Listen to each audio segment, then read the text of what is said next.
한국 정부가 결국 칼을 빼들었습니다.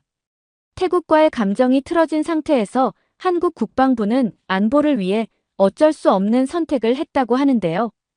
더군다나 태국은 최근 중국과의 교류를 활발히 이루고 있는 상태이고 한국의 현무5에 눈독을 들이고 있는 상태입니다. 도대체 한국과 태국의 관계에서 어떤 일이 있었던 걸까요? 안녕하세요. 저는 미국의 어느 대학교에서 국제관계학을 전공하고 있는 K씨입니다. 오늘은 기대했던 수업을 듣게 되는 날입니다. 바로 글로벌 방산 동맹과 안보 전략 강의였죠.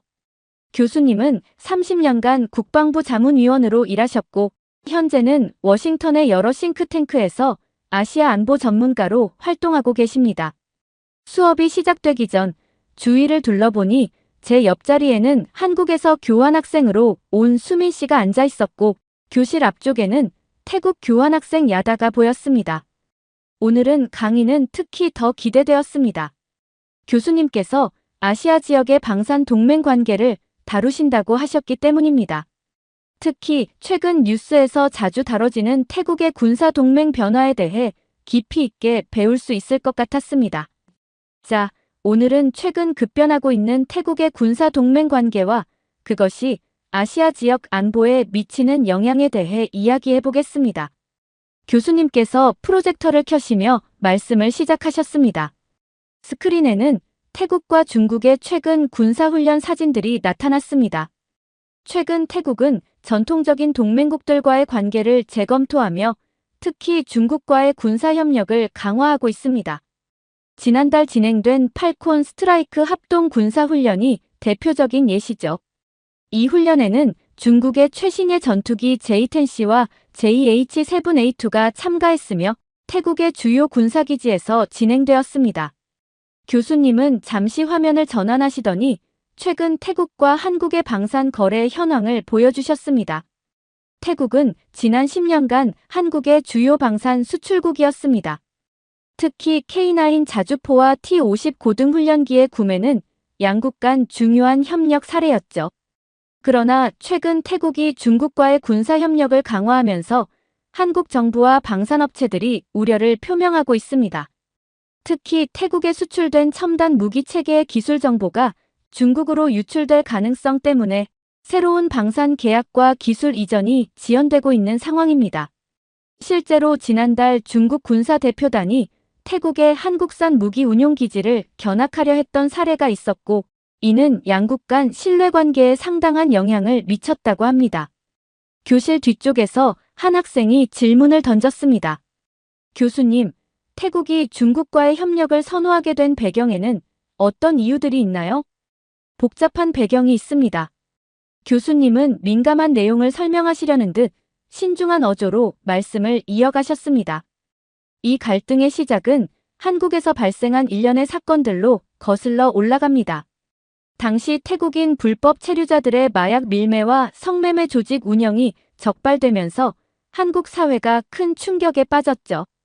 특히 이들이 한국 청년들을 상대로 마약을 유통하고 불법 성매매 업소를 운영하면서 심각한 사회 문제가 되었습니다. 교수님은 잠시 말씀을 멈추셨다가 계속하셨습니다. 이에 대응하여 한국 정부는 태국인들에 대한 입국 심사를 대폭 강화했고 불법 체류자 단속도 강화했습니다. 이 과정에서 태국 내에서는 한국이 태국인들을 차별한다는 인식이 확산되었고 이것이 반한 감정으로 발전했습니다. 이러한 감정은 곧 태국 내 한국인들에 대한 적대감으로 이어졌고 현지의 한국 기술자들과 주재원들이 위협을 받는 사건들이 발생했습니다. 결국 이로 인해 정상적인 기술 지원과 정비가 어려워지는 상황까지 이어졌습니다. 교수님은 화면을 전환하시며 계속 설명하셨습니다. 이러한 반한 감정은 군사협력 분야로까지 확산되었습니다. 한국 측 기술진들이 안전 문제로 태국을 떠나면서 군수품 정비와 기술 지원의 차질이 빚어졌고 이는 태국군의 전력 운용에 심각한 문제를 초래했죠. 이런 상황에서 중국이 적극적으로 접근했습니다. 중국은 즉각적인 기술 지원과 정비 인력 파견을 약속했고 태국으로서는 이를 받아들일 수밖에 없는 상황이었던 겁니다. 특히 주목할 만한 점은 지난달 패통탄 친나와 태국 총리가 중국과의 전면적인 협력 강화를 선언한 것입니다. 총리는 중국은 태국의 가장 신뢰할 수 있는 파트너라고 언급하며 군사 분야를 넘어 경제, 문화, 과학기술 등 전 분야에서 한국을 대체할 새로운 협력국으로 중국을 지목했습니다. 특히 한국 기업들이 빠르게 태국 시장에서 철수하는 상황에서 중국 기업들이 그 자리를 채우며 대규모 투자를 진행하고 있죠. 결과적으로 이 갈등은 양국 간 군사 협력의 근간을 흔들었고 태국은 새로운 군사 협력 파트너로 중국을 선택하게 되었습니다. 물론 이는 태국의 전략적 판단이었지만 동시에 불가피한 선택이기도 했던 것이죠. 중국은 이 기회를 놓치지 않고 최근 태국의 파격적인 조건으로 군사 장비를 제공하고 있죠. 가격 면에서 상당한 이점을 제공하고 있는 겁니다. 이 말씀이 끝나자마자 야다가 손을 들었습니다. 그녀의 표정이 심상치 않아 보였습니다. 최근 자국 내 언론에서 제기된 한국산 장비에 대한 비판적인 기사들을 접한 듯 했습니다. 교수님, 제가 태국 사람으로서 한 말씀 드려도 될까요? 야다의 목소리에는 날이 서 있었습니다.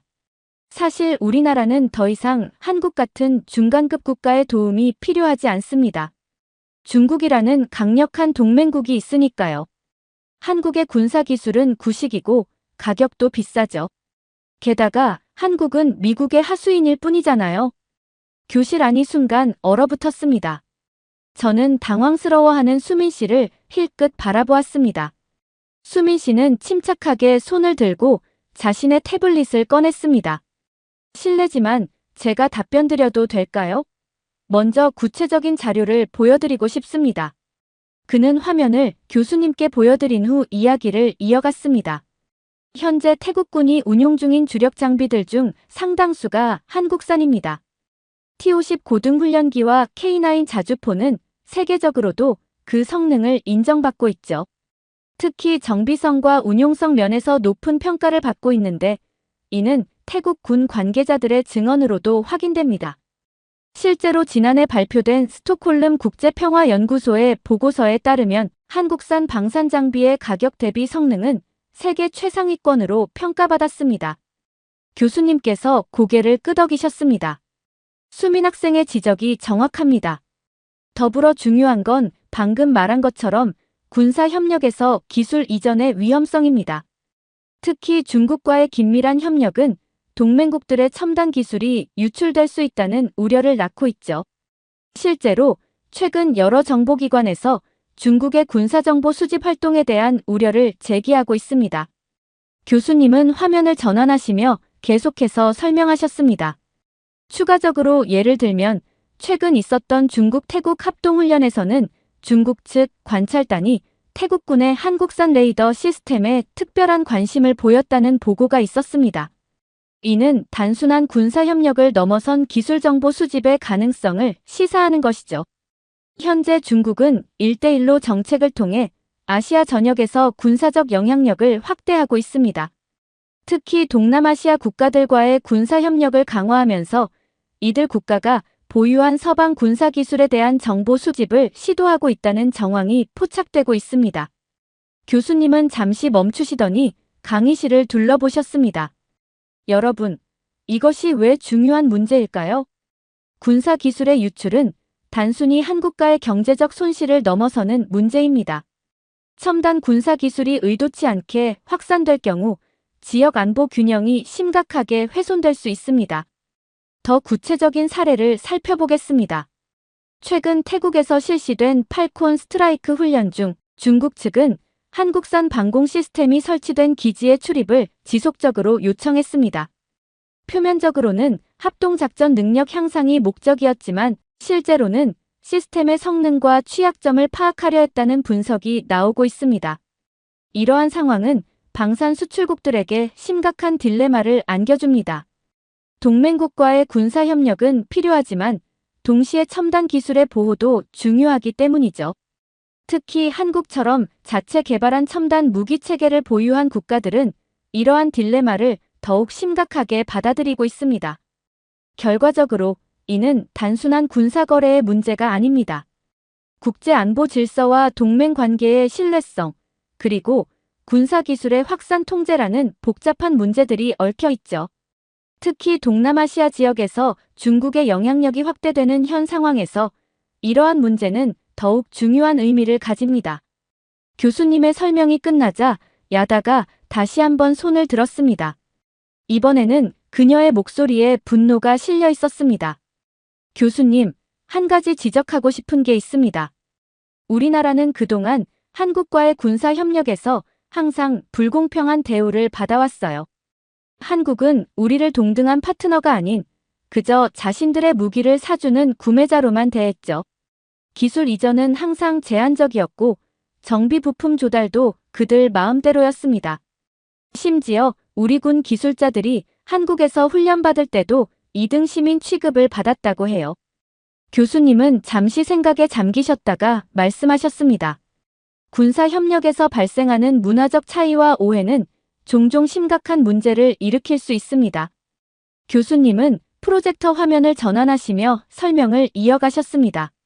하지만 객관적인 자료들을 살펴보면 한국의 군사 협력은 전 세계적으로 매우 긍정적인 평가를 받고 있습니다. 예를 들어 폴란드와의 대규모 방산 협력을 보겠습니다. K2 전차, K9 자주포, FA-50 경공격기 등 약 200억 달러 규모의 계약에서 한국은 단순한 장비 판매를 넘어 현지 생산 기술 이전, 정비 인프라 구축, 현지 인력 양성까지 포괄적인 협력을 제공하고 있습니다. 교수님은 새로운 통계 자료를 보여주셨습니다. 더 흥미로운 것은 나토 국가들의 평가입니다. 최근 나토 방산협력위원회 보고서에 따르면 한국은 가격 대비 성능, 기술 이전의 투명성, 사후 관리 측면에서 최상위 등급을 받았습니다. 특히 주목할 만한 것은 기술 이전 정책인데요. 한국은 협력국의 수준과 필요에 따라 맞춤형 기술 이전 프로그램을 운영하고 있습니다. 예를 들어 호주와의 K9 자주포 사업에서는 현지 방산업체와 공동 개발 방식을 채택했고 인도네시아와의 KF-21 전투기 사업에서는 현지 엔지니어들의 한국 내 기술 연수를 전폭적으로 지원했습니다. 교수님은 새로운 그래프를 가리키며 설명하셨습니다. 실제로 지난 5년간 한국의 방산 수출은 연평균 30% 이상 증가했는데 이는 단순히 가격 경쟁력 때문만이 아닙니다. 한국의 군사 협력 모델이 가진 특징은 다음과 같습니다. 첫째, 구매국의 요구사항을 반영한 맞춤형 기술 개발. 둘째, 현지 생산을 통한 일자리 창출. 셋째, 장기적인 기술 이전 로드맵 제공. 넷째, 포괄적인 교육 훈련 프로그램 운영. 이러한 전방위적 협력 모델이 높은 평가를 받고 있는 것입니다. 교수님은 최신 국제방산 협력 지표를 보여주셨습니다. 여기 보시면 한국은 기술 이전 투명성 지수에서 미국, 프랑스와 함께 최상위 등급을 기록하고 있습니다. 특히 협력국 기술 인력 양성 프로그램은 벤치마킹 사례로 꼽히고 있죠. 이는 한국이 단순한 무기 수출국이 아닌 진정한 의미의 국방 협력 파트너로 자리매김했다는 것을 보여줍니다. 야다는 곧바로 반문했습니다. 그런 국제적인 평가가 태국에는 어떤 의미가 있나요? 한국이 다른 나라와 잘 협력한다고 해서 태국에 실질적으로 도움이 된 것은 무엇인가요? 오히려 중국은 우리에게 더 실용적인 도움을 제공하고 있어요. 앞으로도 중국과의 협력을 통해 우리 군사력은 더욱 발전할 것입니다. 교수님은 깊은 숨을 내쉬며 새로운 자료들을 화면에 띄우셨습니다. 야다 학생의 질문에 구체적인 사례로 답변하겠습니다. 한국은 그동안 태국에 상당한 수준의 군사 지원을 해왔습니다.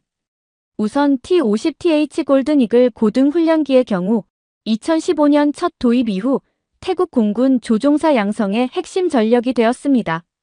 이는 단순한 항공기 판매가 아닌 조종사 훈련 프로그램과 정비기술 이전을 포함한 포괄적 협력이었죠. 교수님은 다음 슬라이드로 넘어가셨습니다. 또한 2019년부터 실전 배치된 DW3000F급 호위함은 태국 해군의 현대화에 큰 기여를 했습니다. 현대중공업은 함정 건조 기술뿐만 아니라 태국 해군 인력에 대한 전문 교육도 제공했죠. 여기에 더해 장갑차, 통신 장비, 각종 군수 지원 체계까지 한국은 태국군의 전반적인 현대화에 기여해왔습니다. 하지만 현재 상황이 매우 심각한 국면으로 접어들었습니다. 최근 국제안보 전문가들의 보고서에 따르면 중국이 태국과의 군사 협력을 통해 실제로 노린 것은 한국의 첨단 군사기술 정보였다는 분석이 나오고 있습니다. 특히 국제군사정보 분석기관인 제인스의 보고서는 충격적인 내용을 담고 있습니다. 교수님은 보고서의 주요 내용을 하나씩 짚어가셨습니다. 중국은 태국과의 합동 군사훈련을 통해 한국산 무기체계의 성능과 재원을 면밀히 분석했으며 특히 레이더 시스템과 전자전 장비의 작동 원리에 깊은 관심을 보였다고 합니다. 이는 단순한 호기심이 아닌 체계적인 정보 수집 활동의 일환이었다는 것이 전문가들의 중론입니다. 이러한 상황에서 한국 정부는 어려운 결정을 내려야 했습니다. 현재 진행 중인 모든 방산 협력 프로젝트를 중단하고 기술 지원 인력을 철수시키기로 한 것입니다. 이는 수십 년간 쌓아온 협력 관계를 포기하는 고통스러운 선택이었지만 첨단 군사 기술 보호를 위해서는 불가피한 조치였습니다. 교수님은 마지막 슬라이드를 보여주셨습니다. 더욱 우려스러운 것은 앞으로의 전망입니다. 미국 랜드 연구소의 최근 분석에 따르면 중국은 태국을 거점으로 동남아시아 전역의 서방 군사 기술을 분석하려는 장기적인 전략을 수립했다고 합니다. 이는 단순한 양자관계의 문제를 넘어 지역 전체의 안보 구도를 위협할 수 있는 심각한 사안입니다. 이 설명이 끝나자 교실은 무거운 침묵에 빠졌습니다. 야단은 더 이상 말을 하지 않았고 다른 학생들은 이 복잡한 상황의 심각성을 되새기는 듯 했습니다.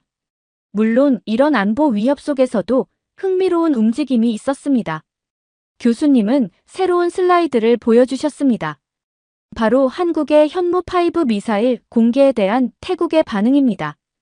프로젝터 화면에는 현무5의 시험 발사 장면이 나타났습니다. 현무5는 한국이 독자 개발한 차세대 중장거리 탄도미사일로 2023년 10월 18일 성공적인 시험 발사를 마쳤습니다. 800에서 1000km의 사거리를 가진 이 미사일은 고체 연료를 사용하며 정밀 유도 시스템을 갖추고 있는 최첨단 무기체계입니다.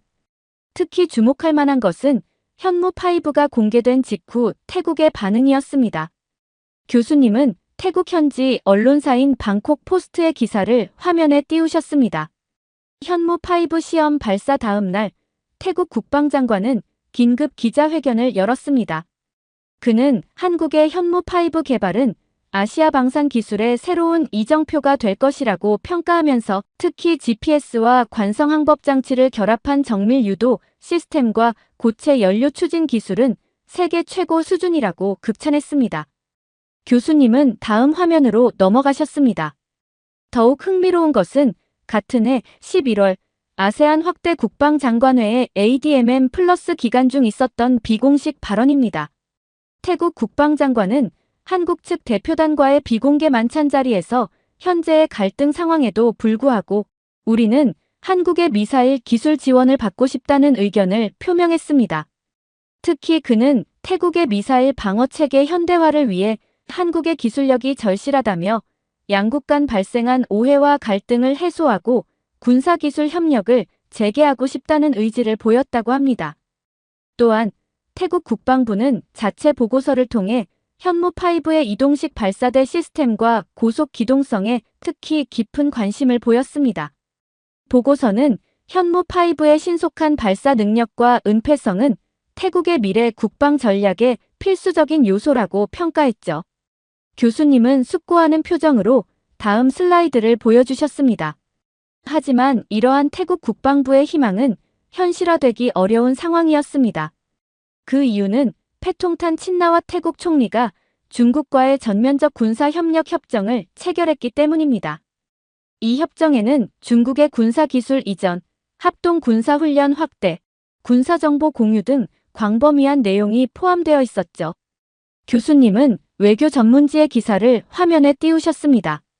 특히 주목할 만한 것은 이 협정에 포함된 군사정보 통합관리 조항입니다. 이는 태국이 도입하는 모든 신규 군사 장비와 기술에 대해 중국과 정보를 공유한다는 내용을 담고 있었습니다. 사실상 태국의 군사 주권 일부를 중국에 양도하는 것과 다름없는 조항이었죠.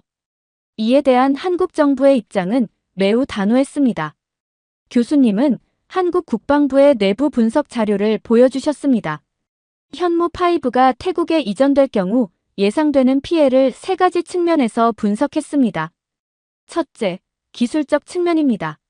현무5의 핵심 기술인 고정밀 관성 항법 장치와 목표물 추적 시스템이 중국에 유출될 경우 한국이 15년간 투자한 연구개발의 성과가 무력화될 수 있습니다. 특히 현무5의 레이더 회피 기술이 노출될 경우 이는 한국군 전체의 미사일 전력 약화로 이어질 수 있죠. 둘째, 군사적 측면입니다. 중국이 현무5의 성능과 재원을 파악하게 되면 이에 대한 대응 시스템을 신속하게 개발할 수 있습니다. 이는 동북아 지역에서 한국의 전략적 우위를 심각하게 손상시킬 수 있습니다.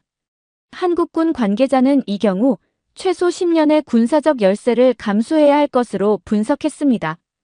마지막으로 경제적 측면입니다. 현무5 관련 기술이 유출될 경우 예상되는 직접적인 경제적 손실만 최소 5조 원에 달할 것으로 추산됩니다. 여기에는 연구 개발 비용뿐만 아니라 향후 발생할 수 있는 방산 수출 기회 손실까지 포함됩니다. 더 심각한 것은 한국의 방산 수출 신뢰도가 치명적인 타격을 입을 수 있다는 점입니다.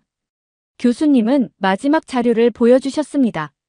실제로 한국 정부는 이미 폴란드, 호주 등 주요 방산 협력국들과 현무5 기술 공유 방지에 대한 구속력 있는 합의를 맺은 상태입니다.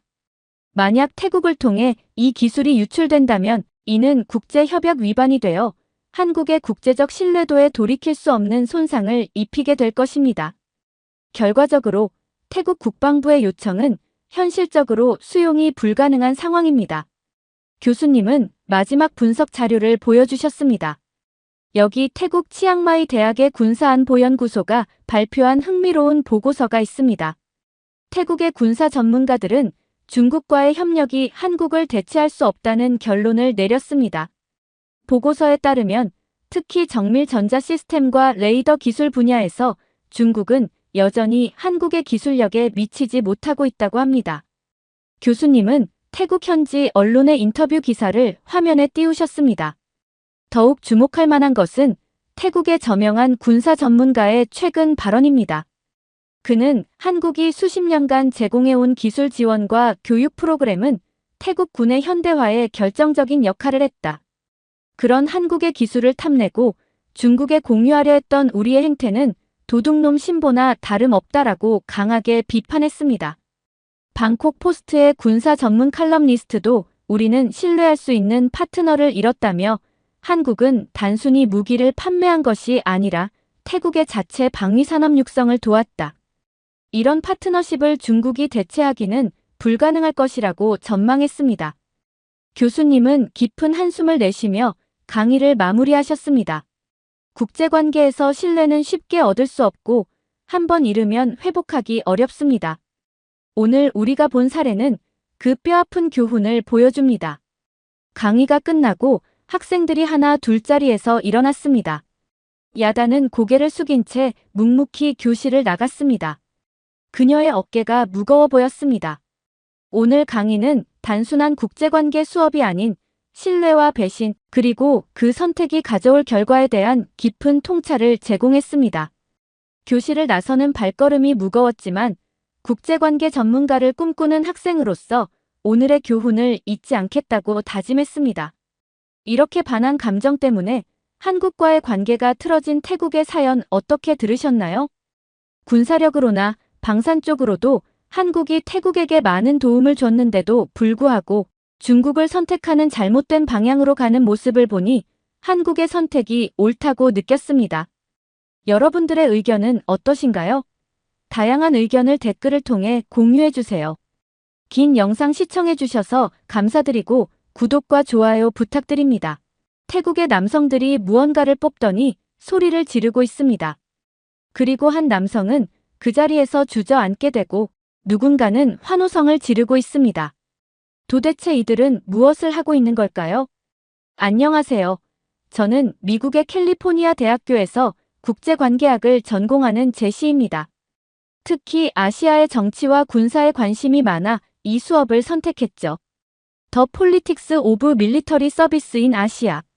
교수님의 수업명이 칠판에 적힌 걸 보며 저는 자리에 앉았습니다.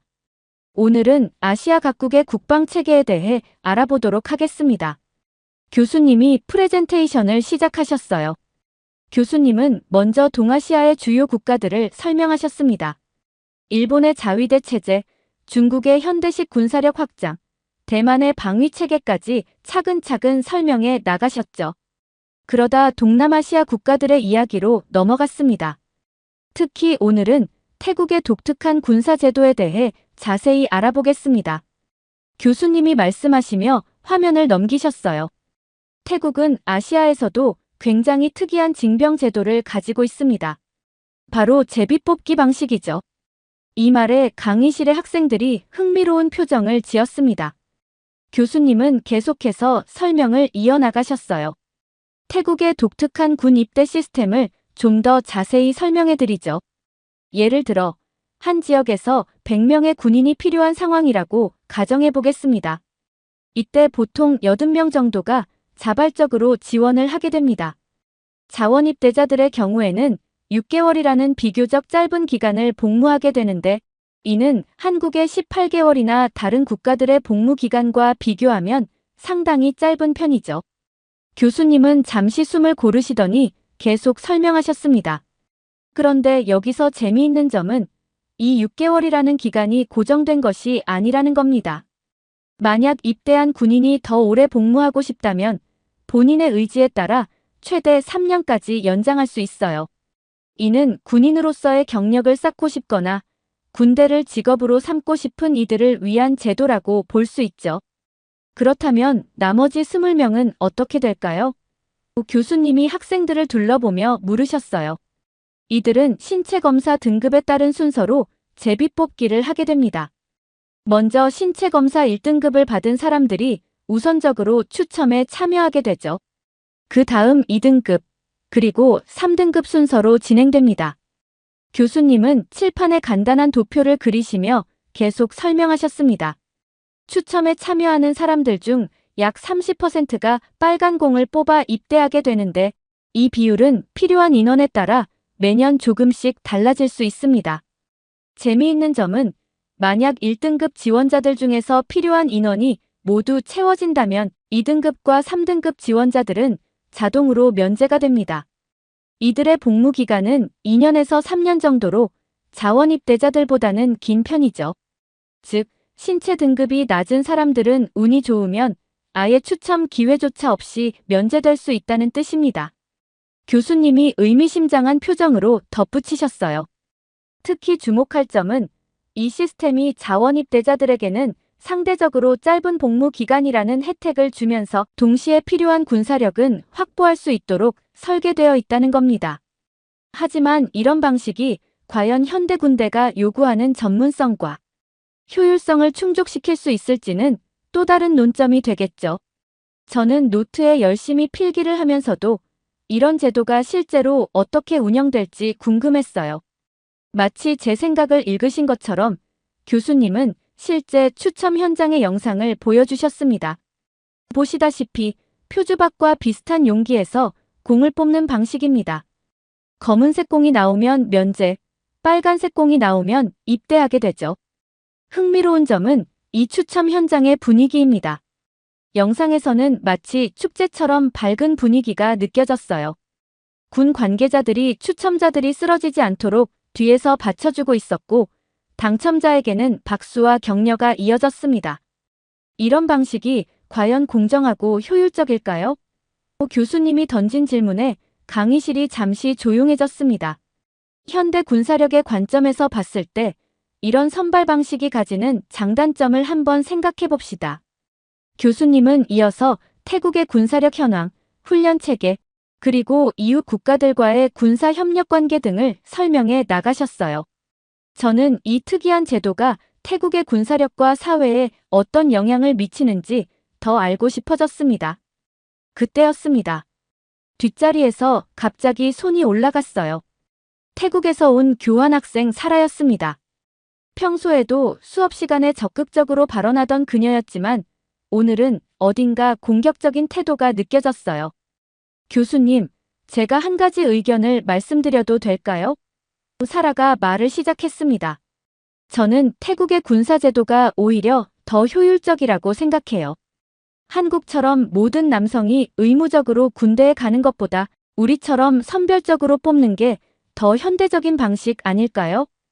교수님이 대답하기도 전에 사라는 계속해서 말을 이어나갔습니다. 특히 요즘 한국은 군사력이 많이 약화되었다고 들었어요.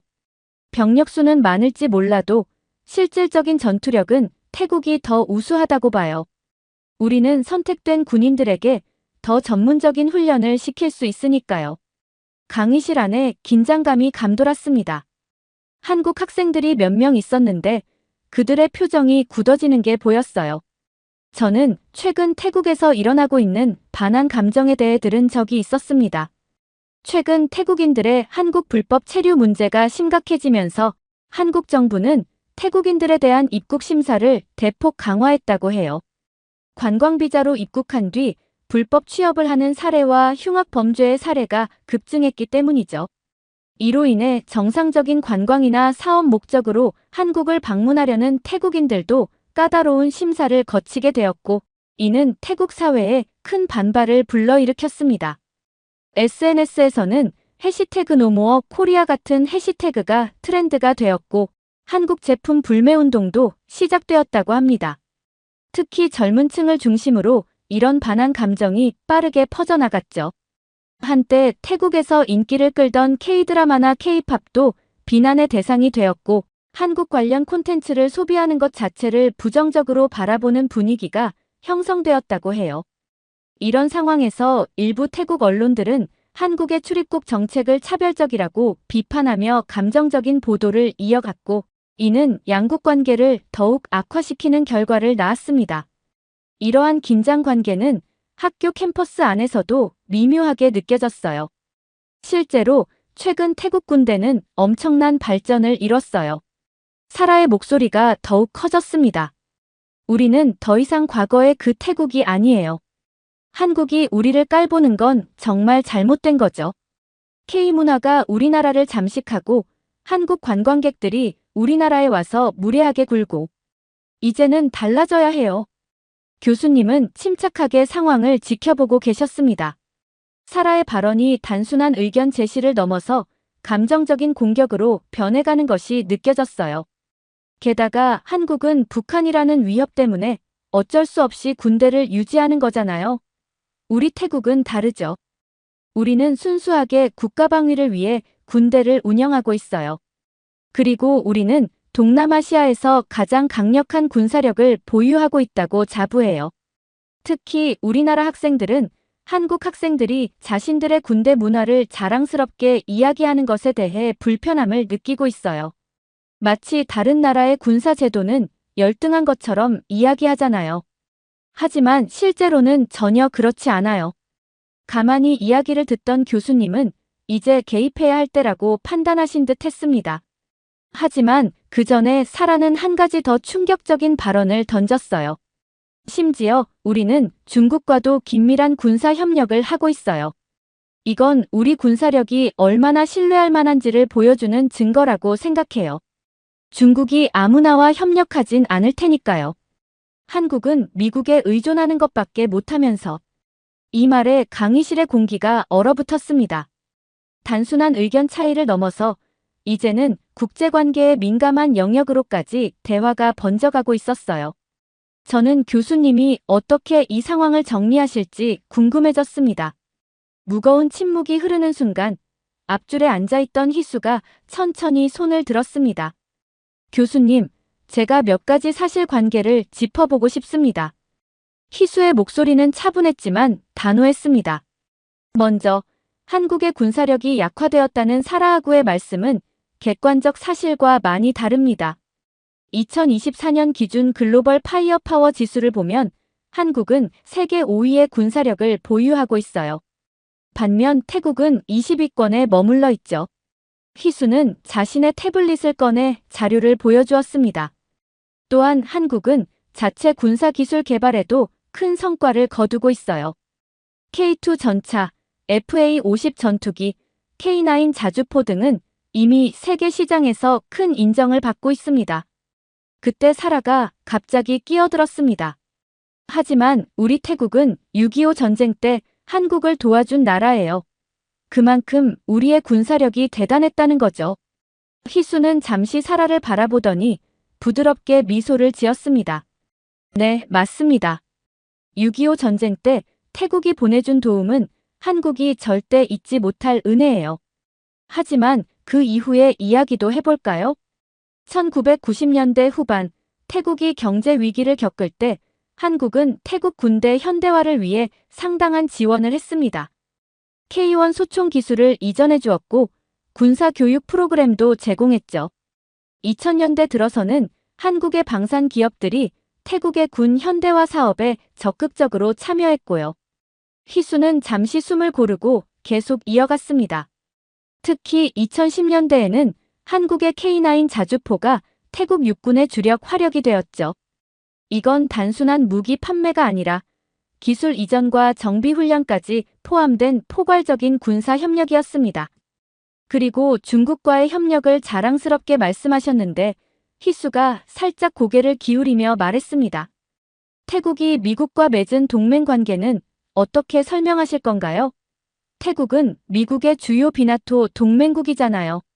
실제로 매년 코브라, 골드 훈련도 진행하고 있고요.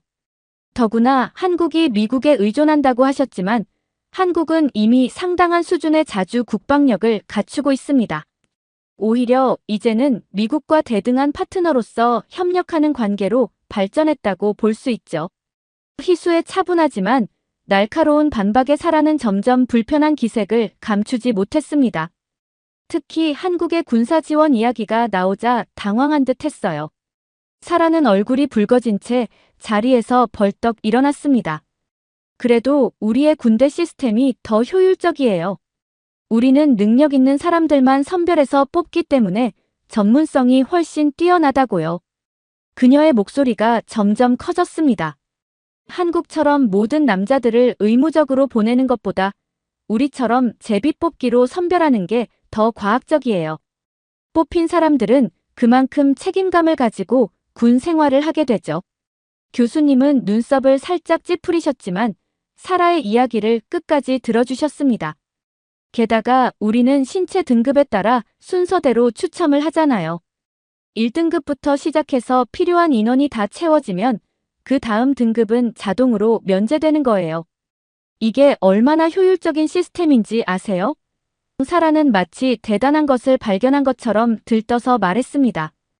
이제는 그녀의 주장이 단순한 자부심을 넘어서 오히려 자국의 군대 시스템의 허점을 스스로 드러내고 있다는 게 명백해 보였어요. 교수님의 표정이 심각해지는 게 보였습니다. 교수님은 잠시 침묵하시더니 천천히 자리에서 일어나셨습니다. 사라 학생의 의견 잘 들었습니다. 이제 제가 태국의 군사제도에 대해 좀 더 깊이 있는 분석을 해보죠. 교수님은 프레젠테이션 화면을 전환하셨어요. 먼저 태국 군대의 가장 큰 문제점을 짚어보겠습니다.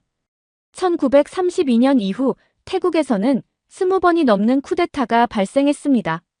이는 군대가 정치적 중립성을 완전히 상실했다는 것을 보여주는 명백한 증거죠. 사라의 얼굴이 굳어지기 시작했습니다. 가장 최근인 2014년에도 프라유 차노차 장군이 쿠데타를 일으켜 정권을 장악했죠.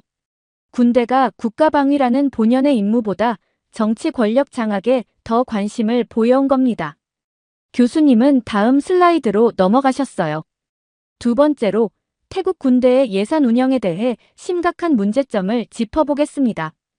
태국은 매년 GDP의 1.7%를 군사비로 지출하고 있습니다.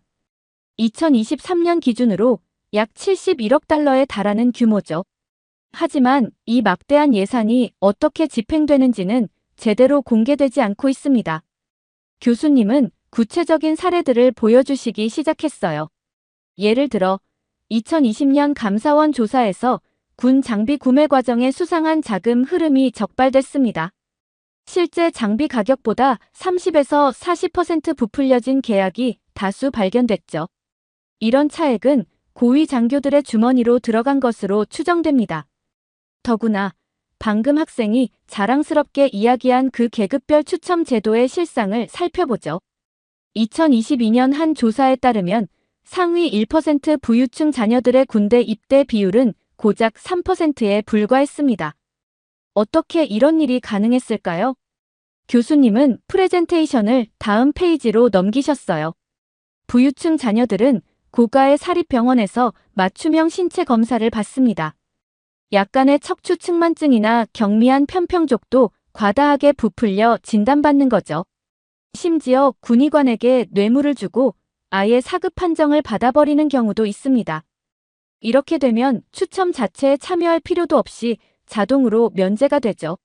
지난해에는 방콕의 한 고위 군의관이 1인당 10만 바트 약 300만 원을 받고 수백 명의 신체 등급을 조작해준 사실이 드러나 큰 스캔들이 되기도 했습니다. 하지만 이는 빙산의 일각에 불과하다는 게 전문가들의 지적입니다. 강의실이 숨죽인 채 교수님의 말씀을 경청했습니다. 또한 군대 내부의 폭력 문제도 심각합니다. 신병 훈련 과정에서의 가혹행위로 인한 사망사고가 끊이지 않고 있어요. 고위 장교들은 특권층으로 군림하면서 병사들을 사적으로 부리는 일도 비일비재하고요. 교수님은 잠시 숨을 고르시더니 계속해서 말씀하셨습니다. 그리고 방금 언급된 제비뽑기 시스템의 맹점을 지적하지 않을 수 없네요. 이 제도는 표면적으로는 공정해 보이지만 실제로는 심각한 계층 간 불평등을 초래하고 있습니다. 돈 있는 집안의 자녀들은 각종 면제 방법을 찾아내고 결국 가난한 집안의 청년들이 군대에 가게 되는 거요. 이게 과연 공정한 제도라고 할 수 있을까요? 사라는 이제 완전히 창백해진 얼굴로 자리에 앉아 있었습니다. 더욱 우려되는 것은 이런 시스템이 군대의 전문성과 전투력 약화로 이어진다는 점입니다. 돈으로 빠져나가는 사람들이 많다 보니 실제로 군대에 가는 사람들의 대부분이 사회적 약자층에 속하게 됩니다. 이는 군대의 질적 저하를 초래할 수밖에 없죠. 특히 학생이 말한 것처럼 합법적으로 피할 수 있는 방법이 있다는 것 자체가 이 제도의 가장 큰 문제점을 드러내는 것 아닐까요? 국방의 의무가 일부 계층에게만 부과되는 것이 과연 정당화될 수 있을까요? 교수님의 날카로운 지적에 강의실은 무거운 침묵에 빠졌습니다. 이제는 태국 군대 시스템의 민낯이 완전히 드러난 것 같았어요. 교수님은 잠시 물을 한 모금 마시고 다시 말씀을 이어가셨습니다. 그런데 더 심각한 문제가 있습니다. 바로 군대 회피 수단으로 악용되는 트랜스젠더 제도에 대해 이야기해보죠. 태국의 트랜스젠더 문화에 대해 더 자세히 설명해 보겠습니다. 교수님은 새로운 슬라이드를 보여주셨어요. 태국에서는 전통적으로 카토이라고 불리는 트랜스젠더들이 사회의 자연스러운 일부로 받아들여져 왔습니다. 불교 교리에서는 성 정체성을 개인의 업보로 여기며 이를 차별하지 않는 문화가 형성되어 있죠. 교수님은 구체적인 통계 자료를 제시하셨습니다. 2018년까지만 해도 군대 신체 검사에서 트랜스젠더를 이유로 면제를 신청하는 건수는 연간 약 200건 정도였습니다. 하지만 2023년에는 그 수가 650건을 넘어섰어요. 더 충격적인 것은 이 신청자들의 70% 이상이 상위 10% 소득 계층의 자녀들이라는 점입니다. 특히 방콕의 부유층 거주 지역에서는 소위 면제 패키지라는 것까지 등장했습니다. 성형외과와 군의관이 결탁해서 최소한의 호르몬 치료와 간단한 성형 수술만으로 군대 면제를 받을 수 있게 해주는 겁니다. 비용은 1인당 약 100만 바트 약 3,700만 원에 달한다고 합니다. 교수님의 표정이 더욱 진지해지셨어요. 진정한 트랜스젠더 커뮤니티는 이로 인해 큰 상처를 받고 있습니다. 방콕의 한 트랜스젠더 인권단체 대표는 우리의 정체성이 부유층의 군대 회피 수단으로 전락했다며 분노를 표현했죠. 실제로 트랜스젠더 취업 차별이 더욱 심해졌다는 보고도 있습니다. 어차피 군대 빠지려고 하는 거 아니냐는 편견이 커졌기 때문이에요.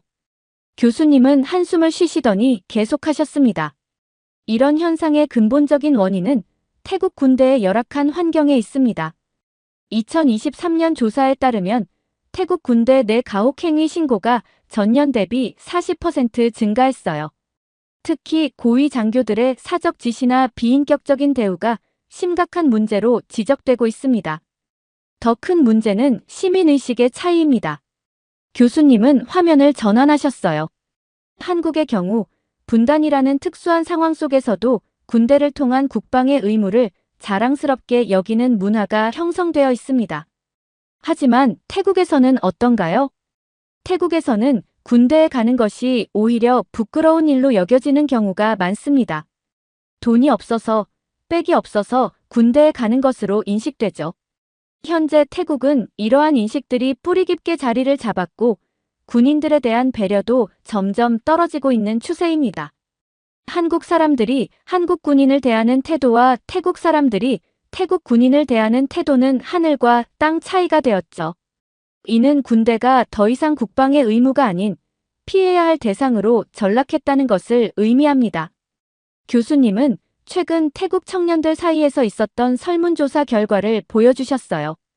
응답자의 78%가 가능하다면 군대에 가지 않겠다고 답했고 85%는 군대에 가는 것이 인생의 낭비라고 생각한다고 합니다.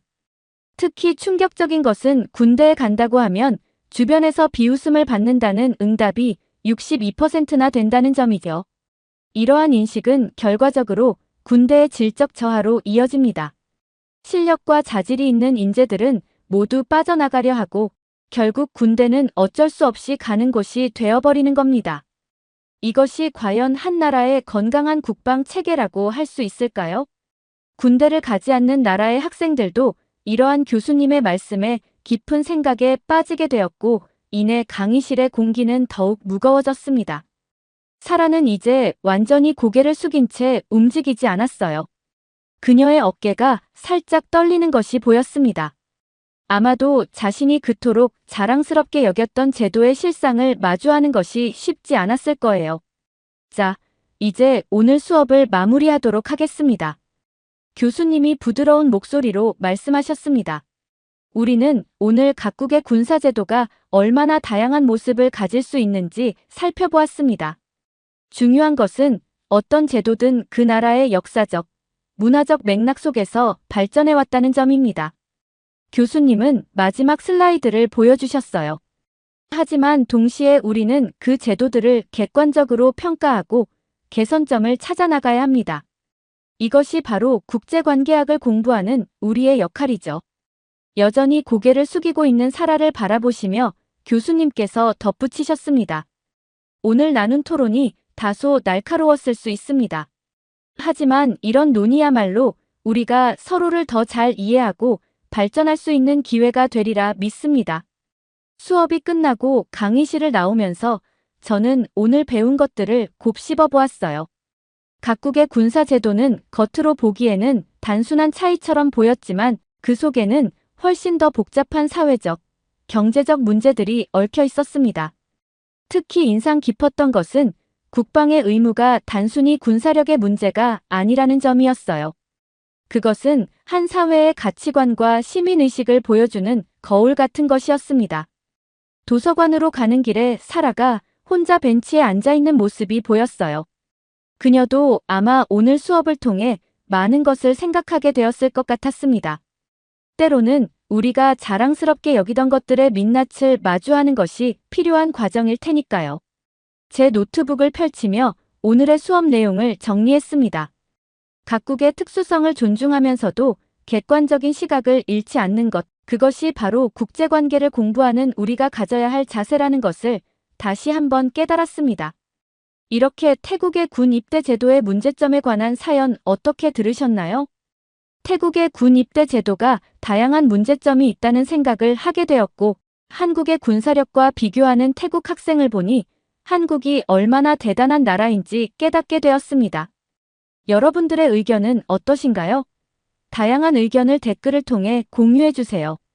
긴 영상 시청해주셔서 감사드리고 구독과 좋아요 부탁드립니다. 태국 총리는 역대 최연소이지만 그에 따른 문제점도 많습니다. 그녀의 정치적 지식은 매우 부족하고 한국과의 관계 회복에서도 적절한 대응을 하지 못하고 있죠. 또 그녀의 가족들이 태국 총리의 자리를 맡고 있을 때 저지른 충격적인 사건에 대해서도 알아야 됩니다. 누군가 태국의 현재 심각한 상황을 말하고 있습니다. 도대체 태국 총리의 가족은 누구이고 총리의 자리에서 저지른 충격적인 사건은 무엇일까요? 안녕하세요. 제 이름은 빅토리아예요. 저는 미국의 한 대학교에 다니고 있습니다. 오늘도 여느 때와 같이 국제정치학 수업을 듣기 위해 강의실에 일찍 도착했죠. 교수님이 강의실에 들어오시자 학생들의 웅성거림이 잠잠해졌습니다. 오늘의 주제는 국가 통치자의 중요성이라고 하더라고요. 교수님의 열정적인 목소리가 강의실에 울려 퍼졌죠. 국가 통치자의 역할은 한 나라의 운명을 좌우할 수 있을 만큼 중요합니다. 교수님은 국가 통치자의 중요성에 대해 여러 사례를 들어 설명하셨어요. 예를 들어 싱가포르의 리콴유 총리를 보세요. 그는 작은 도시국가를 세계적인 경제 강국으로 변모시켰죠. 반면 짐바브웨의 로버트 무가베는 한때 아프리카의 빵바구니로 불리던 나라를 극심한 경제난에 빠뜨렸습니다. 이처럼 통치자의 능력과 비전에 따라 국가의 운명이 크게 달라질 수 있어요. 또 다른 예로 르완다의 폴 카가메 대통령을 들 수 있습니다. 1994년 대량 학살로 황폐화된 나라를 맡아 그는 르완다를 아프리카의 기술 허브로 변모시켰어요. 카가메는 교육과 기술 혁신에 집중 투자했고 그 결과 르완다는 현재 아프리카에서 가장 빠르게 성장하는 경제 중 하나가 되었죠. 이는 올바른 비전을 가진 지도자가 얼마나 큰 변화를 만들어낼 수 있는지 보여주는 좋은 사례입니다. 그러다 교수님의 목소리가 한층 진지해졌어요. 이제 최근의 사례를 통해 이 문제를 더 자세히 살펴보겠습니다. 바로 태국과 한국 사이의 갈등 상황이죠. 태국인의 한국 불법 체류 문제가 최근 크게 대두되고 있습니다. 한국 법무부의 통계를 보면 태국인 불법 체류자 수가 2015년 5.2만 명에서 2023년 15.7만 명으로 크게 증가했어요. 거의 3배나 늘어난 셈이죠.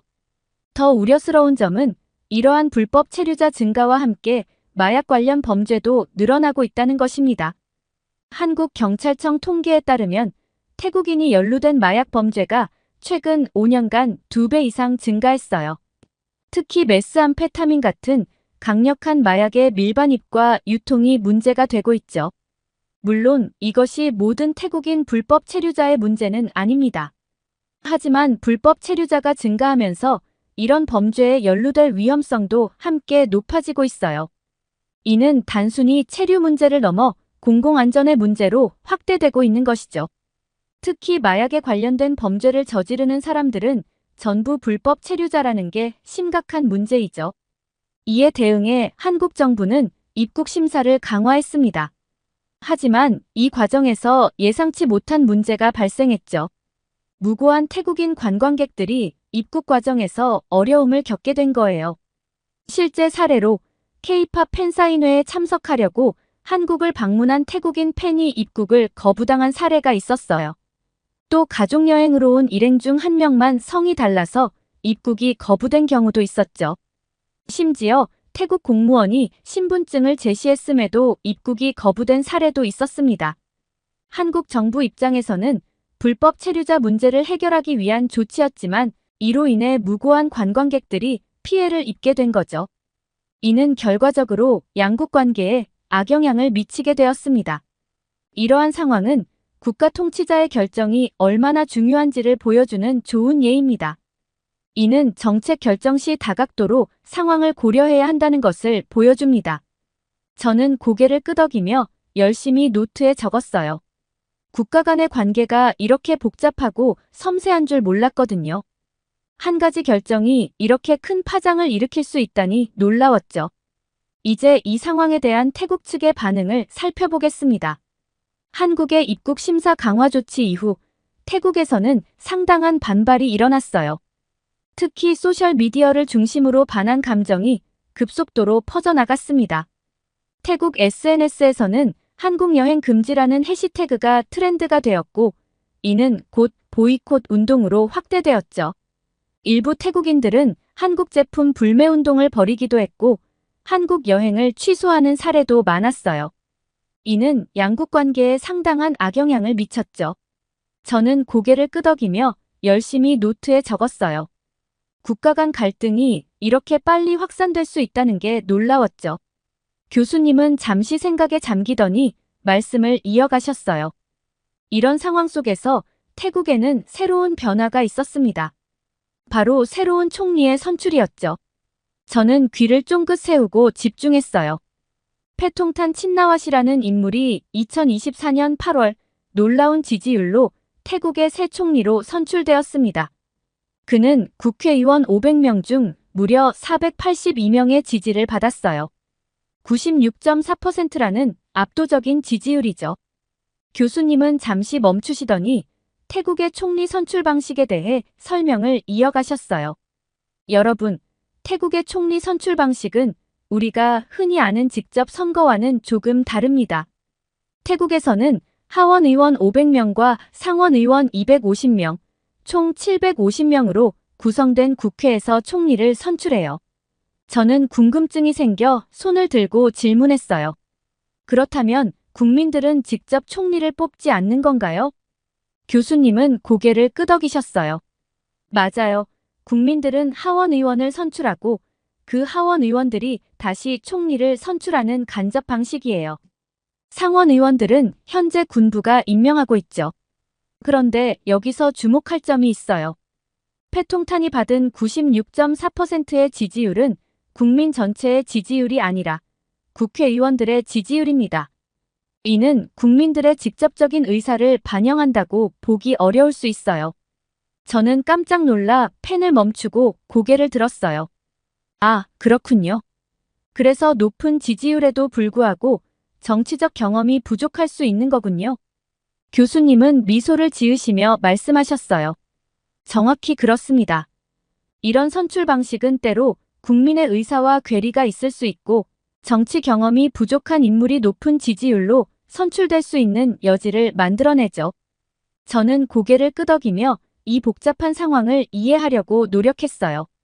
국가마다 다른 정치 시스템이 있고 그에 따라 지도자의 선출 과정도 다르다는 것을 배우게 되었죠. 교수님은 계속 말씀을 이어가셨어요. 하지만 여기서 우리가 주목해야 할 점이 있습니다. 이를 이해하기 위해서는 태국의 정치 상황과 패통탄의 가족 배경을 알아야 해요. 교수님은 칠판에 패통탄의 가족 관계도를 그리시며 설명을 이어갔어요. 패통탄은 전 총리였던 탁신 친나왓의 딸입니다. 그의 이모인 잉낙 친나왓도 총리를 지냈죠. 즉, 정치적으로 매우 영향력 있는 가문 출신인 거예요. 패통탄은 2022년에야 정계에 입문했어요.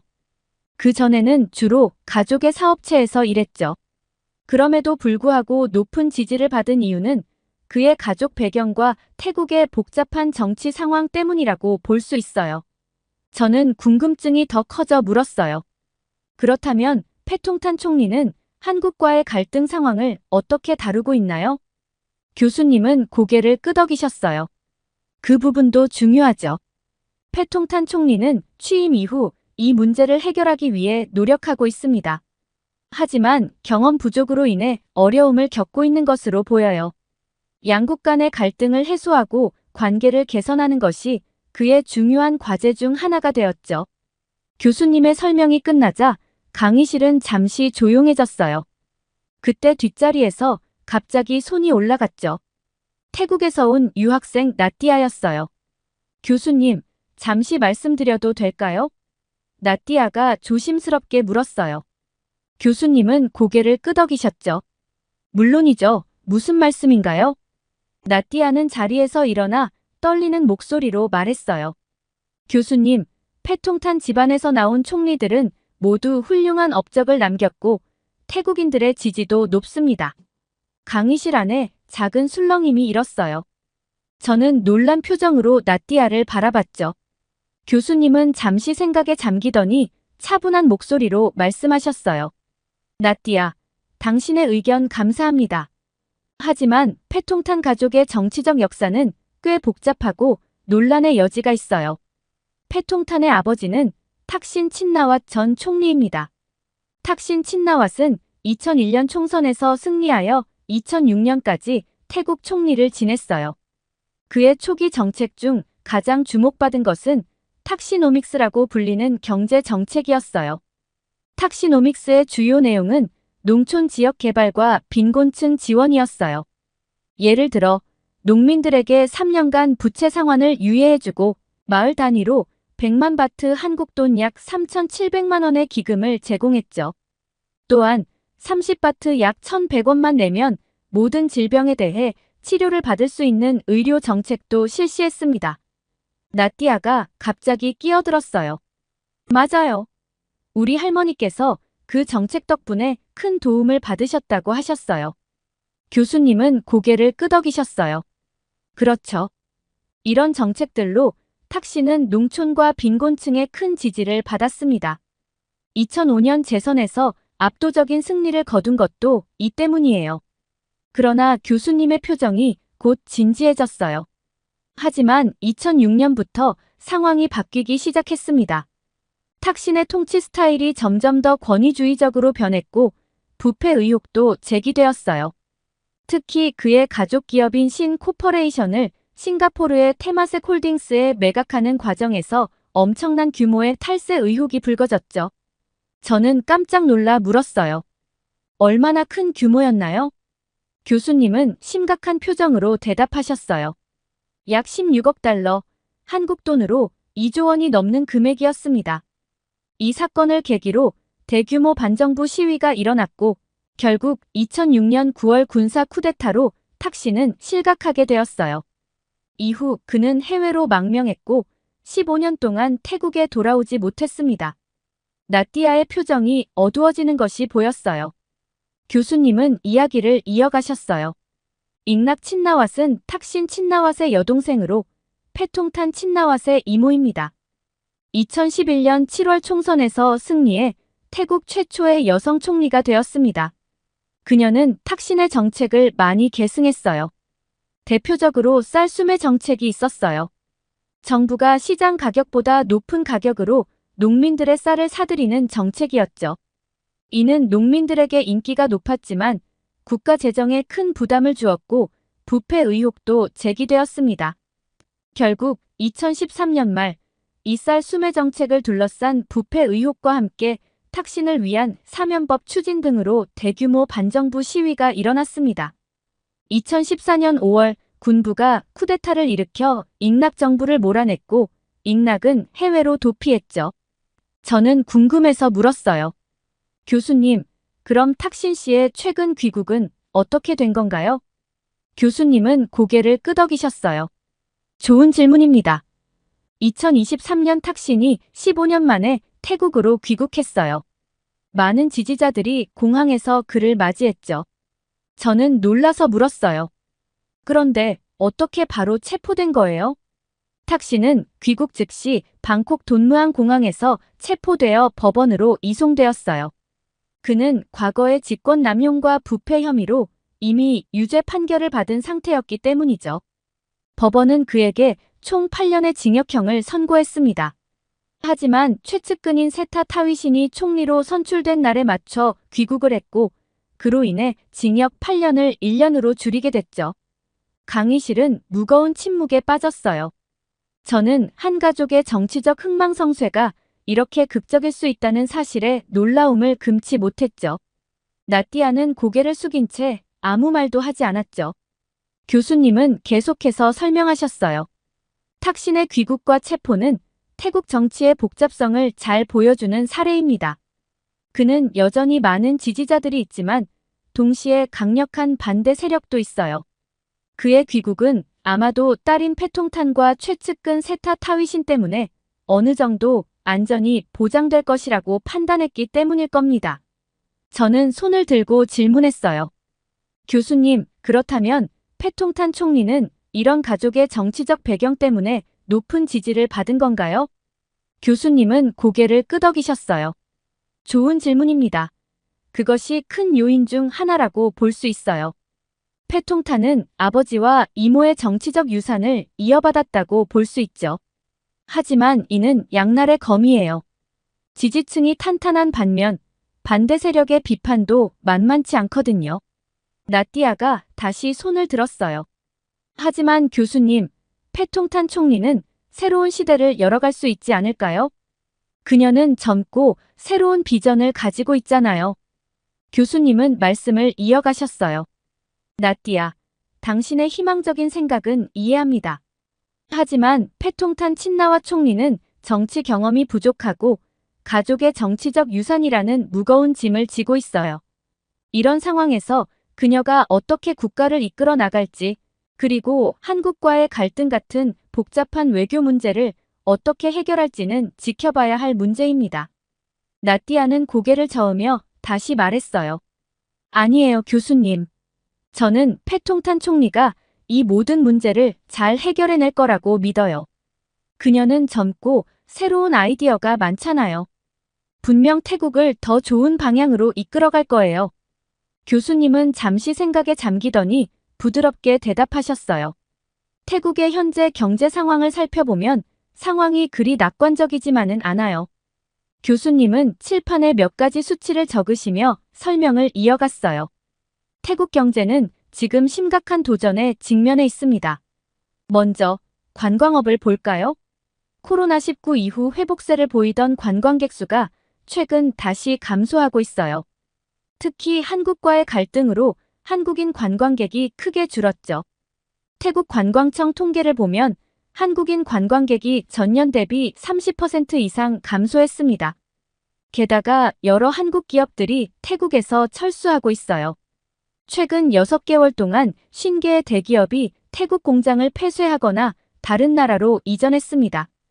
이는 수천 명의 일자리 손실로 이어졌죠.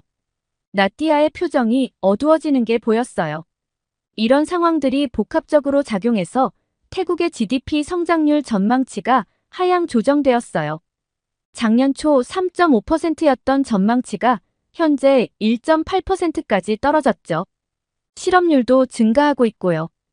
이런 경제적 어려움 때문에 국민들의 불만도 커지고 있어요. 방콕과 주요 도시에서는 패통탄 총리의 해임을 요구하는 시위가 벌어지고 있습니다. 지난 주말에는 전국에서 10만 명이 넘는 시위대가 모였다고 하네요. 교수님은 잠시 생각에 잠기더니 말씀을 이어가셨어요. 자, 여러분. 최근 주목할 만한 외교적 사건이 있었습니다. 바로 패통탄 총리가 한국의 윤석열 대통령과 정상회담을 가진 것이죠. 저는 귀를 쫑긋 세우고 집중했어요. 국제 정치에 관심이 많은 저로서는 이런 중요한 외교 소식을 놓칠 수 없었거든요. 이번 방문에서 패통탄 총리는 한국과의 관계 회복을 위해 노력하겠다고 밝혔습니다. 특히 경제 협력 강화와 관광 활성화에 대해 많은 이야기를 나눴다고 해요. 양국 간의 무역 규모를 확대하고 한국 기업의 태국 투자를 장려하며 관광객 유치를 위한 새로운 정책들을 논의했다고 합니다. 그러나 교수님의 표정이 갑자기 심각해졌어요. 하지만 많은 전문가들은 이번 방문을 그다지 긍정적으로 평가하지 않고 있어요. 오히려 보여주기식 외교라는 비판이 나오고 있죠. 저는 궁금증을 참지 못하고 물었어요. 왜 그렇게 평가하는 걸까요, 교수님? 교수님은 깊은 한숨을 내쉬셨어요. 이에 대해 한 저명한 국제정치 전문가의 분석을 인용해 볼게요. 이 전문가는 이렇게 말했습니다.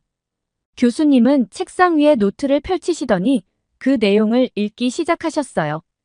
패통탄 총리는 한국 기업과 한국인에게 실질적인 신뢰를 주려는 노력 없이 단순히 도움만을 요청하고 있습니다.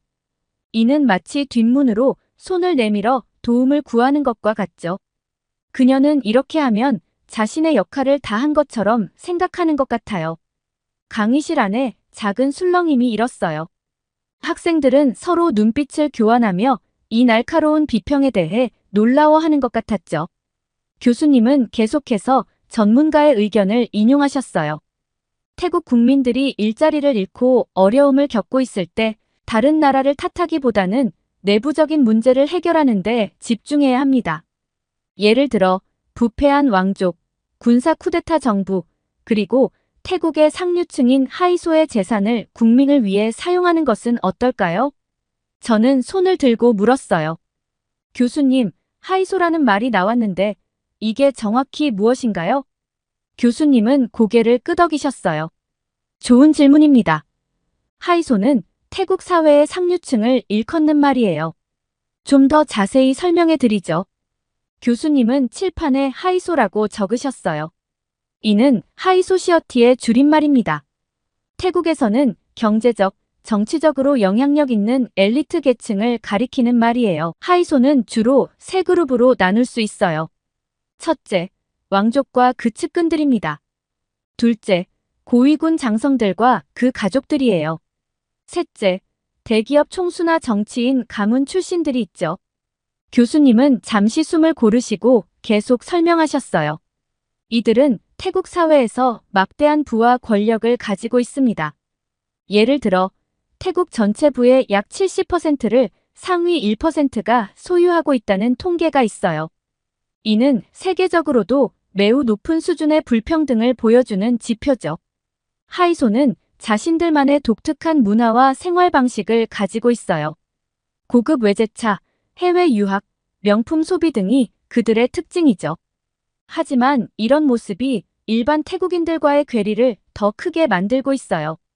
저는 궁금해서 다시 물었어요. 그렇다면 하이소에 대한 일반 국민들의 인식은 어떤가요? 교수님은 깊은 한숨을 내쉬셨어요. 복잡해요. 한편으로는 선망의 대상이지만 다른 한편으로는 불평등의 상징으로 여겨지죠. 최근 태국의 민주화 운동과 정치적 갈등의 근저에는 이런 계층 간 격차 문제가 자리 잡고 있어요. 결국 앞서 언급한 전문가의 의견처럼 태국의 경제적, 정치적 문제를 해결하기 위해서는 이런 극심한 불평등 구조를 개선해야 한다는 목소리가 커지고 있는 겁니다. 이 말을 들은 나띠아가 갑자기 손을 들고 말했어요. 교수님, 그건 너무 편파적인 시각 아닌가요? 패통탄 총리도 나름대로 최선을 다하고 있을 텐데요. 나띠아의 목소리에는 약간의 흥분이 묻어 있었어요. 태국 출신인 그녀로서는 자국의 지도자에 대한 이런 비판을 듣기 불편했나 봐요. 교수님은 말씀을 이어가셨어요. 나띠아, 자국 지도자를 향한 지지는 충분히 존중할 만한 태도예요. 하지만 우리는 다양한 시각에서 상황을 바라볼 필요가 있어요. 전문가의 의견이 다소 날카롭게 들릴 수 있지만 이는 현재 태국이 직면한 문제의 본질을 지적하고 있는 거예요. 여러분, 국제관계에서 진정한 신뢰 회복은 단순한 말이 아닌 실질적인 행동으로 이뤄집니다. 패통탄 총리가 앞으로 어떤 구체적인 정책과 행동을 보여줄지, 그리고 그것이 한태 관계에 어떤 영향을 미칠지 지켜봐야 할 것 같네요. 이번 정상회담에서 논의된 내용들, 예를 들어 경제 협력 강화나 관광 활성화 등은 분명 중요한 주제들입니다. 하지만 이것들이 실제로 어떻게 실현될지, 그리고 양국 관계 개선에 얼마나 도움이 될지는 아직 미지수예요. 특히 태국 내부의 정치적, 경제적 불안정이 해결되지 않은 상태에서 이런 외교적 제스처가 얼마나 효과가 있을지는 의문입니다. 결국 한국과의 외교 정책은 그 나라의 내부 상황과 밀접하게 연관되어 있습니다. 태국이 현재 직면한 경제적 어려움과 정치적 불안정을 해결하지 않고서는 다른 나라와의 관계 개선도 쉽지 않을 거예요. 패통탄 총리가 이런 복잡한 상황을 어떻게 헤쳐나갈지, 그리고 그 과정에서 한국과의 관계를 어떻게 발전시켜 나갈지 우리는 계속 지켜봐야 할 것 같습니다. 나띠아는 입술을 깨물며 고개를 숙였어요. 더 이상 반박할 말이 없어 보였죠. 저는 깊은 생각에 잠겼어요. 한 나라의 문제가 이렇게 복잡할 줄 몰랐네요. 지도자의 역할이 정말 중요하다는 걸 깨달았어요. 국제관계에서도 내부 문제 해결이 먼저라는 점이 인상 깊었습니다. 이렇게 한국과의 관계가 악화된 태국의 상황을 보여주는 사연 어떻게 들으셨나요? 태국 총리에 대한 구체적인 가족관계와 그에 따른 사건들을 알게 되니 흥미로운 사실들을 알게 되었고, 다른 국가에서도 한국의 영향력이 얼마나 중요한지 알게 되는 계기였습니다. 여러분들의 의견은 어떠신가요? 다양한 의견을 댓글을 통해 공유해주세요. 긴 영상 시청해주셔서 감사드리고 구독과 좋아요 부탁드립니다. 인도의 어느 한 지역에 사람들이 몰려 있습니다. 이들은 동시에 무언가를 외치고 있는 도중 갑자기 경찰들이 들이닥칩니다. 그리고 경찰들은 몰려있는 사람들을 잡아가고 경찰차에 태우기 시작합니다. 도대체 어떤 일이 있었길래 경찰들은 사람들을 잡아가기 시작한 걸까요? 안녕하세요. 저는 미국의 대학교에 다니고 있는 에이미입니다. 오늘은 세계 경제 동향에 대한 강의가 있는 날이죠. 교수님은 칠판 앞에 서서 열정적으로 강의를 시작하셨어요. 오늘은 세계적 기업이 한국과의 경제에 미치는 영향에 대해 이야기해 보겠습니다. 특히 우리는 세계적인 기업들이 한국과의 경제에 어떤 영향을 주고 있는지 살펴볼 겁니다. 교수님의 말씀에 저도 모르게 귀가 쫑긋 섰어요. 어떤 기업이 한 나라의 경제에 영향을 주는지 궁금했죠. 그러면서 교수님은 한국의 대기업 삼성전자와 아시아의 국가 인도에 대해 이야기를 하셨습니다. 삼성전자는 현재 인도에서 중요한 위치를 차지하고 있습니다. 특히 첸나이와 노이다에 있는 대규모 공장들은 인도 경제에 상당한 기여를 하고 있죠. 첸나이 공장은 연간 매출이 무려 120억 달러, 한국 돈으로 약 16조 원에 달합니다. 이는 삼성전자의 인도 내 전체 매출의 3분의 1을 차지하는 규모죠. 노이다 공장은 더 대단합니다. 연간 1억 2천만 대의 스마트폰을 생산할 수 있는 세계 최대 규모의 모바일폰 제조 공장입니다. 저는 그 숫자들에 놀라 눈을 크게 떴어요. 정말 어마어마한 규모였죠. 또한 삼성전자는 인도 스마트폰 시장에서 2위를 차지하고 있으며 TV나 냉장고 같은 가전제품 시장에서도 상위권을 유지하고 있습니다. 이렇게 삼성전자는 인도의 제조업과 소비시장 양쪽에서 중요한 역할을 하고 있는 겁니다. 세계화 시대의 경제가 얼마나 복잡하고 흥미로운지 생각하고 있을 때 교수님의 표정이 갑자기 심각해졌어요. 강의실의 분위기도 순식간에 바뀌었죠. 하지만 최근 이 공장들에서 대규모 파업이 일어났습니다. 첸나이 공장의 경우 1,800명의 정규직 중 1,400명이 파업에 참여했고 이로 인해 생산에 큰 차질이 빚어졌습니다. 교실 내 분위기가 순식간에 긴장감으로 가득 찼어요. 학생들은 숨을 죽이고 교수님의 다음 말씀을 기다렸죠. 노동자들의 주요 요구 사항은 크게 세 가지입니다. 교수님은 칠판에 숫자를 적어가며 설명을 이어갔어요. 첫째, 임금 인상입니다. 향후 3년간 50%에서 100%까지의 임금 인상을 요구하고 있죠. 저는 그 숫자를 듣고 놀랐어요. 50%에서 100%까지라니 정말 큰 폭의 인상이었죠. 하지만 교수님은 계속해서 설명을 이어갔어요. 둘째, 근로조건 개선입니다. 과도한 생산 압박을 줄여달라는 거죠. 셋째, 새로운 노조의 인정입니다. 삼성인도 노동복지조합이라는 이름의 노조를 공식적으로 인정해달라고 요구하고 있습니다. 교수님은 잠시 숨을 고르시더니 더 자세한 설명을 시작하셨어요. 이 파업은 단순한 우연이 아닙니다. 오랫동안 누적된 불만이 폭발한 거죠. 삼성전자 인도 공장의 노동자들은 지난 몇 년간 임금 인상률이 물가 상승률에 미치지 못한다고 주장해왔어요. 또한 장시간 노동과 높은 생산 목표로 인한 스트레스도 큰 문제였죠. 교수님의 말씀을 들으며 저는 경제 성장의 이면에 숨겨진 그림자를 보는 듯한 느낌이 들었어요. 겉으로 보기에는 화려해 보이는 성공 스토리 뒤에 이런 갈등이 있었다니 놀라웠죠. 특히 주목해야 할 점은 노조 인정 요구입니다. 교수님이 강조하셨어요. 삼성전자는 지금까지 노조 없는 경영을 해왔습니다. 하지만 인도에서는 이제 노동자들이 자신들의 목소리를 내기 위해 노조가 필요하다고 느끼고 있는 거죠. 그런데 여기서 우리가 주목해야 할 점이 있습니다. 노동자들의 요구가 과연 합리적인가 하는 점이죠. 50%에서 100%의 임금 인상은 상당히 높은 수준입니다.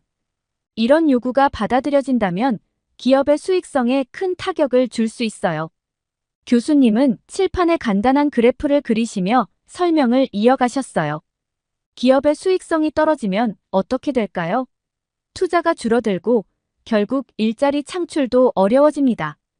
장기적으로는 오히려 노동자들에게 불리한 결과를 가져올 수 있는 거죠. 이 말씀을 듣고 저는 문제의 복잡성을 실감했어요. 단순히 노동자들의 요구를 들어주면 될 것 같았던 문제가 사실은 그렇게 간단하지 않다는 걸 깨달았죠. 또 하나 고려해야 할 점은 인도의 노동시장 상황입니다. 인도는 여전히 많은 실업자와 불완전 고용 상태의 노동자들이 있어요. 이런 상황에서 정규직 노동자들의 과도한 임금 인상은 노동시장의 이중 구조를 더욱 심화시킬 수 있습니다. 교수님은 잠시 숨을 고르시더니 더 충격적인 내용을 털어놓으셨어요. 그런데 여러분, 노동자들의 요구 중에는 우리가 상상하기 힘든 것도 있습니다. 바로 일자리 세습을 요구하고 있다는 거죠. 교실 안에서 작은 술렁임이 일었어요. 저도 믿기지 않는 표정으로 교수님을 바라봤죠. 일부 노동자들이 자신의 가족 구성원의 취업을 보장해달라고 요구하고 있어요. 즉, 부모가 퇴직하면 그 자리를 자녀가 이어받는 식으로 말이죠. 이는 현대기업 경영과 공정한 채용 원칙에 완전히 배치되는 요구입니다. 능력과 자격이 아닌 혈연관계로 일자리가 결정된다면 이는 심각한 문제를 야기할 수 있어요. 저는 충격을 받았어요. 21세기에 이런 봉건적인 요구가 있다니 믿기 힘들었죠. 이런 요구는 기업의 경쟁력을 심각하게 훼손할 뿐만 아니라 다른 구직자들의 기회를 빼앗는 것이기도 합니다. 교수님이 덧붙이셨어요. 게다가 이는 인도 사회의 카스트 제도와 같은 구시대적 관행을 기업 내에 도입하는 것과 다름없죠. 교실 안의 무거운 침묵을 깨고 제가 조심스럽게 손을 들었어요. 교수님, 궁금한 게 있어요. 인도 노동자들은 왜 이런 무리한 요구를 하는 걸까요? 교수님은 고개를 끄덕이셨어요. 좋은 질문이에요, 에이미. 이를 이해하려면 인도의 사회 구조, 특히 카스트 제도에 대해 알아야 합니다. 교수님은 칠판에 간단한 도표를 그리시며 설명을 이어가셨어요. 인도의 카스트 제도는 수천 년 동안 이어져 온 사회계층 구조예요. 이 제도는 공식적으로는 폐지됐지만 여전히 사회 곳곳에 영향을 미치고 있죠. 많은 사람들이 자신의 사회적 지위와 직업이 세습되어야 한다고 여기는 경향이 있어요. 저는 고개를 끄덕이며 들었어요. 그러다 또 다른 의문이 들어 질문했죠. 그렇다면 임금 인상 요구는 어떤가요? 삼성에서 임금을 너무 적게 주는 건 아닌가요? 교수님은 미소를 지으셨어요. 또 하나의 좋은 질문이네요. 사실 삼성이 주는 임금은 인도의 평균 임금에 비해 높은 편입니다. 교수님은 다시 칠판에 숫자를 적으며 설명하셨어요. 삼성전자 인도 공장의 평균 임금은 월 25,000 루피 정도예요.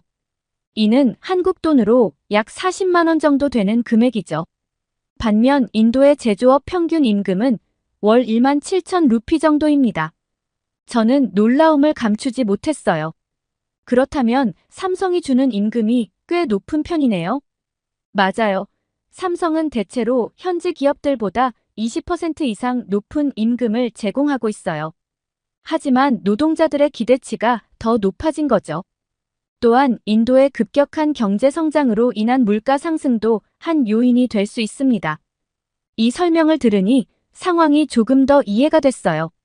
하지만 동시에 더 복잡해 보이기도 했죠. 임금이 높다고 해서 모든 문제가 해결되는 건 아니라는 걸 깨달았어요. 임금 문제에 대한 교수님의 설명을 듣고 있을 때 갑자기 교실 뒤쪽에서 격앙된 목소리가 들렸어요. 뒤를 돌아보니 인도 유학생 니하였죠. 교수님, 삼성전자는 노동자들을 착취하고 있어요. 니하의 목소리에는 분노가 가득했어요. 그래서 우리 인도 노동자들이 단체로 시위를 시작한 겁니다. 삼성은 인도에서 나가야 해요. 니하의 갑작스러운 발언에 교실 내 분위기가 순식간에 얼어붙었어요. 모두가 놀란 표정으로 니하를 바라보고 있었죠. 교수님은 침착하게 대응하셨어요. 니하, 당신의 의견을 들려주셔서 감사합니다. 하지만 그렇게 단정 짓기 전에 좀 더 자세히 살펴볼 필요가 있어요. 노동 문제는 매우 복잡하고 다양한 측면이 있거든요. 그때 한국 유학생인 수연이가 조심스럽게 손을 들었어요. 교수님이 고개를 끄덕이자 수연이가 말을 이어갔죠. 삼성전자가 인도 경제에 준 도움도 무시할 수 없어요. 삼성은 인도의 대규모 투자를 통해 일자리를 창출했고 기술 이전을 통해 인도의 제조업 발전에 기여했어요. 또 삼성전자의 성공은 다른 외국 기업들의 인도 투자를 유도하는 계기가 되었죠. 수연의 말에 니하는 잠시 말문이 막힌 듯 보였어요. 교실 안에는 긴장감이 감돌았죠. 교수님이 다시 말씀을 이어가셨어요. 두 분 모두 좋은 지적을 해주셨습니다. 이 문제는 단순히 옳고 그름으로 나눌 수 없는 복잡한 사안이에요. 저는 이 상황을 지켜보며 경제 문제가 얼마나 다양한 시각과 이해관계가 얽혀 있는지 실감했어요. 한편으로는 노동자들의 권리와 복지가 중요하지만 다른 한편으로는 기업의 투자와 경제 발전도 중요하다는 걸 깨달았죠. 삼성전자의 인도 진출은 분명 긍정적인 효과가 있었습니다. 직접적인 고용 창출뿐만 아니라 관련 산업의 발전도 이끌어냈죠. 예를 들어 삼성의 부품 협력사들도 함께 인도에 진출하면서 더 많은 일자리가 만들어졌어요. 니하가 다시 발언 기회를 얻었어요. 그래도 교수님, 삼성이 인도 노동자들을 제대로 대우하지 않는 건 사실이에요. 우리는 더 나은 근로 조건과 임금을 원해요. 그게 그렇게 무리한 요구인가요? 수연이 다시 손을 들었어요. 니하의 말씀도 이해합니다. 하지만 앞서 교수님께서 설명해 주신 것처럼 삼성은 이미 인도의 다른 기업들보다 높은 임금을 지급하고 있어요. 게다가 삼성이 제공하는 것은 단순히 임금뿐만이 아닙니다. 기술 교육, 복리후생, 경력 개발 기회 등 다양한 혜택도 있죠. 니하와 수연의 팽팽한 공방이 이어지는 가운데 저는 이 문제가 단순히 하나의 기업과 노동자들 사이의 갈등이 아니라는 걸 깨달았어요. 이는 세계화 시대의 경제 발전 과정에서 필연적으로 발생하는 충돌이었죠. 교수님이 다시 한번 개입하셨어요. 여러분, 이 문제는 우리가 생각하는 것보다 훨씬 복잡합니다. 글로벌 기업의 진출, 개발도상국의 경제 발전, 노동자의 권리, 문화적 차이 등 다양한 요소가 얽혀 있어요. 우리는 이 모든 측면을 종합적으로 고려해야 합니다. 교수님의 말씀에 교실 안은 잠시 조용해졌어요. 모두가 이 복잡한 문제에 대해 깊이 생각하고 있는 듯 했죠. 저는 문득 궁금한 점이 생겨 손을 들었어요.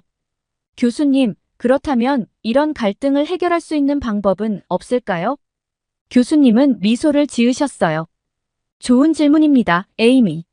완벽한 해결책은 없겠지만 몇 가지 접근 방법을 생각해 볼 수 있어요.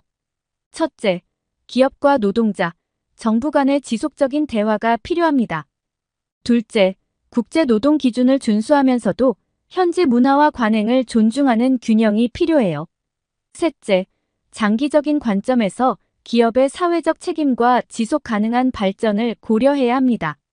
결국 이런 문제는 하나의 정답이 있는 게 아니라 지속적인 대화와 타협을 통해 해결해 나가야 합니다. 여러분이 앞으로 이런 글로벌 경제 문제를 다루게 될 때 오늘의 토론을 꼭 기억하세요. 교수님은 잠시 침묵하시더니 표정을 바꾸셨어요. 하지만 여러분, 인도에서는 아직 해결해야 할 문제들이 많이 있습니다. 최근 인도 정부는 이 사태와 관련해 중요한 결정을 내렸습니다. 시위를 주도한 노동자들 중 일부를 구금한 것이죠. 교실 내 모두가 놀란 표정을 지었어요. 저도 믿기지 않는다는 듯이 교수님을 바라봤죠. 구체적으로 약 600명의 삼성전자 직원들이 불법 시위 혐의로 경찰에 구금되었습니다. 이들은 현재 4곳의 웨딩홀에 분산 수용되어 있다고 합니다. 이는 인도의 노사관계와 노동법 집행에 대해 우리에게 중요한 질문을 던집니다. 인도 노동자들의 요구에는 정당한 부분도 있지만 동시에 몇 가지 문제점도 있어요. 교수님은 칠판에 적은 요점들을 다시 한번 짚으시며 말씀을 이어가셨어요. 이러한 문제들로 인해 삼성전자가 겪고 있는 손해가 상당합니다. 노동자들의 시위가 장기화되면서 생산에 큰 차질이 빚어지고 있어요. 첸나이 공장의 경우 일일 생산량이 평소의 절반 수준으로 떨어졌다고 합니다. 이는 곧바로 매출 감소로 이어지죠. 교수님은 한숨을 쉬시며 계속하셨어요. 더 큰 문제는 이런 상황이 세계적 기업들에게 인도에 대한 부정적인 인식을 심어줄 수 있다는 점입니다. 애플, 구글, 마이크로소프트 등 다른 글로벌 기업들이 인도에 대규모 투자를 계획하고 있었는데 이번 사태로 인해 그 계획들이 재검토되고 있다는 소식이 들려오고 있어요. 교실 안에는 무거운 침묵이 흘렀어요. 이는 단순히 삼성전자 한 기업의 문제가 아닙니다. 인도 경제 전체에 엄청난 타격을 줄 수 있는 상황이에요. 교수님의 목소리에는 걱정이 묻어났어요. 외국인 직접 투자는 인도 경제 성장의 중요한 동력이었는데 이런 노사 갈등으로 인해 투자 유치에 어려움을 겪게 될 수 있습니다. 교수님은 잠시 말을 멈추고 교실을 둘러보셨어요. 모든 학생들이 긴장한 표정으로 듣고 있었죠. 안타깝게도 일부 노동자들은 이런 큰 그림을 보지 못하고 있어요. 그들은 오로지 자신들의 이익만을 생각하며 이기적으로 행동하고 있습니다. 물론 노동자의 권리는 중요합니다. 하지만 그것이 전체 경제와 다른 노동자들의 기회를 해치는 수준이 되어서는 안 되죠. 교수님은 칠판에 새로운 내용을 적으셨어요. 단기적 이익 대 장기적 발전. 노동자들의 과도한 요구가 받아들여진다고 해서 문제가 해결되는 것이 아닙니다. 오히려 기업들이 인도에서 철수하거나 투자를 줄이게 되면 결국 더 많은 실업자가 생기고 경제 성장이 둔화될 수 있어요. 이는 장기적으로 모든 노동자들에게 불리한 결과를 가져올 겁니다. 교수님은 잠시 숨을 고르시더니 계속 말씀하셨어요. 이런 문제들은 인도의 노동시장 구조와 깊이 연관되어 있습니다. 인도는 여전히 많은 실업자와 비정규직 노동자들이 있어요. 정규직 노동자들의 과도한 요구는 이런 불균형을 더욱 심화시킬 수 있습니다. 또한 인도의 노동법은 매우 복잡하고 때로는 시대에 뒤떨어진 부분이 있어요. 이는 기업들의 탄력적인 인력 운용을 어렵게 만들고 결과적으로 고용 창출을 저해할 수 있습니다. 니하가 다시 손을 들었어요. 하지만 교수님, 그렇다고 해서 노동자들의 권리를 무시해도 되는 건가요? 교수님은 고개를 저으셨어요. 물론 그렇지 않습니다. 노동자의 권리는 반드시 보호되어야 해요. 하지만 삼성전자의 노동자들은 앞서 말한 점들은 모두 무시한 채 단기적인 이익만 생각하고 있죠. 수연이 이번에는 조심스럽게 의견을 냈어요. 그렇다면 교수님, 인도 정부가 노동자들을 구금한 것은 어떻게 봐야 할까요? 좋은 질문입니다. 이 문제를 이해하려면 인도 정부의 입장을 살펴볼 필요가 있어요. 교수님은 칠판에 인도 정부의 대응이라고 적으셨어요. 인도 정부가 이런 강경 대응을 하는 이유는 외국 투자 유치를 위해서입니다. 특히 메이크 인 인디아 정책을 통해 인도를 글로벌 제조업 허브로 만들려는 노력의 일환이죠. 삼성전자와 같은 대기업들의 투자를 유지하기 위해 노력하고 있는 겁니다. 예를 들어 인도 정부는 최근 노동법을 개정하여 기업의 유연성을 높이는 동시에 노동자의 권리도 강화하려 노력하고 있습니다.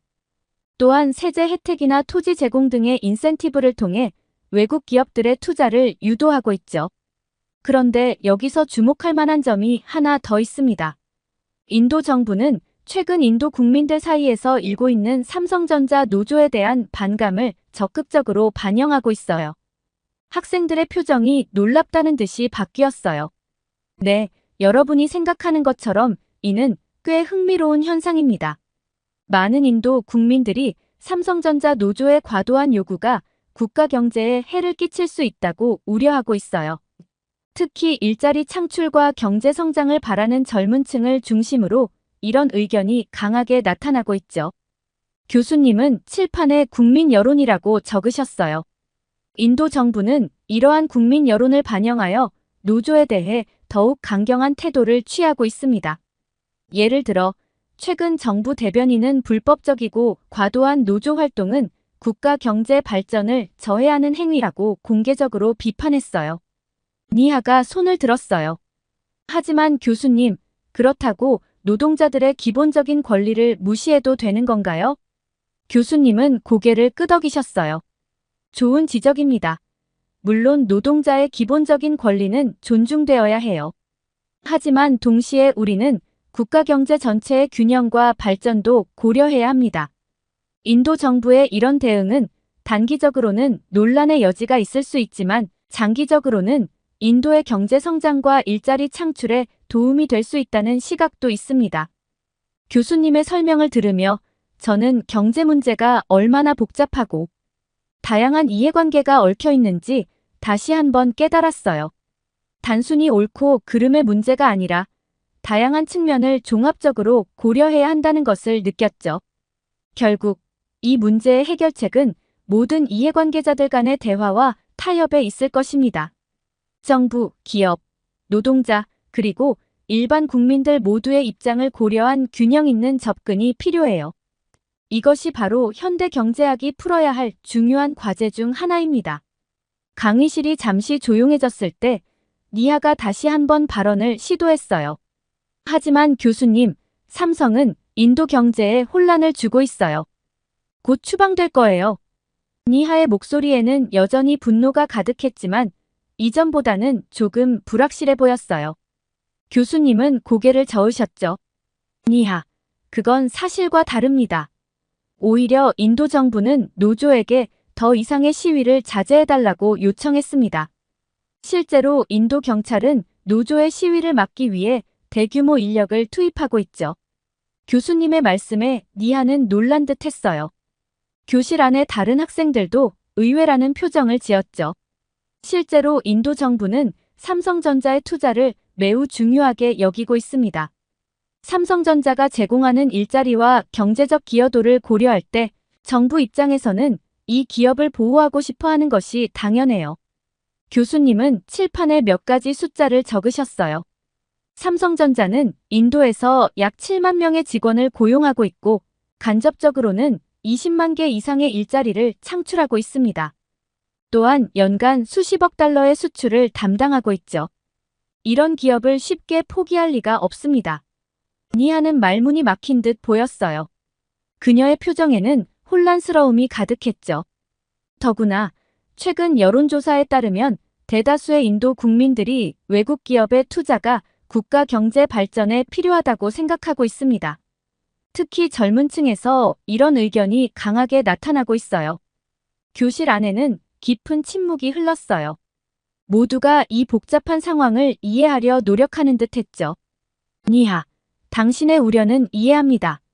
노동자의 권리는 중요하죠. 하지만 우리는 더 큰 그림을 봐야 해요. 경제 발전, 일자리 창출, 기술 혁신, 이 모든 것이 균형을 이뤄야 합니다. 니하는 더 이상 아무 말도 하지 못하고 고개를 떨구었어요. 그녀의 표정에서 자신의 주장에 대한 확신이 흔들리는 것이 보였죠. 강의가 끝나갈 무렵 저는 이 모든 상황을 되새겨보며 깊은 생각에 잠겼어요. 경제 문제는 결코 단순하지 않다는 것을 다시 한번 깨달았죠.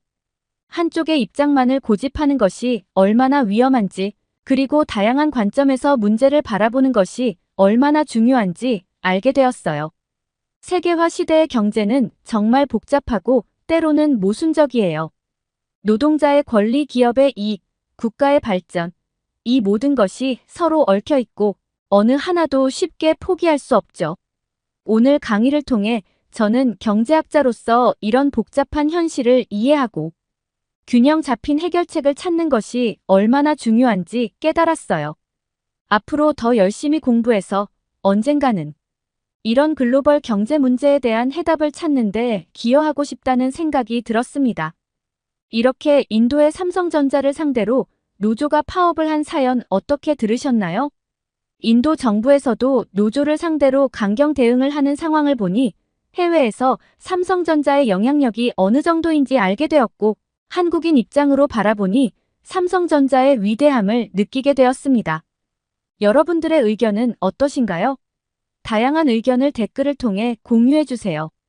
긴 영상 시청해주셔서 감사드리고, 영상 재미있으셨다면 구독과 좋아요 부탁드립니다.